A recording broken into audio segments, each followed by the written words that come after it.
All right, let's look at example 4b. Clearly now there is an actually transformation because the endpoint moved. Remember, the endpoint would have been at 0, 0. The endpoint is not changed by the, or affected rather by these reflections or stretches, because multiplying zeros doesn't change the value. So anything by 0, it's going to remain 0. So the endpoint can always be used to count the translation. So we're lucky that we can kind of skip that one step we used to do in transformations and always use 0, 0 to find the shifts.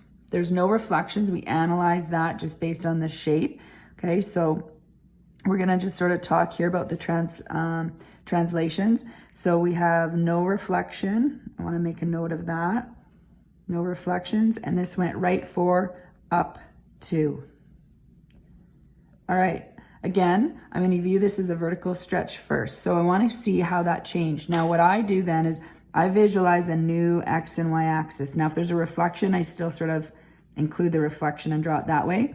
But I know that general shape here, if I count over 4 now, is up 2.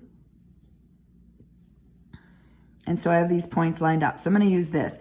So when it was 1 away, so it was 1 times what is equal to, now it's 3 away. So this means there's a vertical stretch of 3. So your A value is 3. So your equation then is y is equal to 3. The square root of x. Now because it went right 4, we have to put minus 4 and then plus 2. Now when I view this as a horizontal stretch, the reflections and the shifts or translations are the same. I actually know that this 3, if we were to write it as a b value, would be 9. So I can actually tell right away. Now I want to still kind of just show you on the graph how it would look like. You could see the change, or the 9. I would still need to draw in this new graph. Now, if I just draw these 2 points, they don't line up with nice numbers. I kind of want to draw to this one. So I'm going to have to go 9 over and draw that to 3 here. So I'm going to do that. So kind of counted to 9. So I know that because it counted 9 from here, I know that this graph of y equals root x is 9.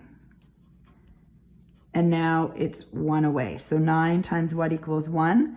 This would be 1/9. So your b value is 9. But again, because we had to draw this so far away, kind of avoided those fractions. So that's why we did that. A little bit trickier to view the horizontal stretch. So often I stick with the vertical stretch, and then I can always find the horizontal stretch anyway. So of course, these would be equivalent equations, making sure you have a set of brackets. This always needs to be in factored form. If this was 9x minus 36 is still true, but we leave it in factored form to see the horizontal shift properly.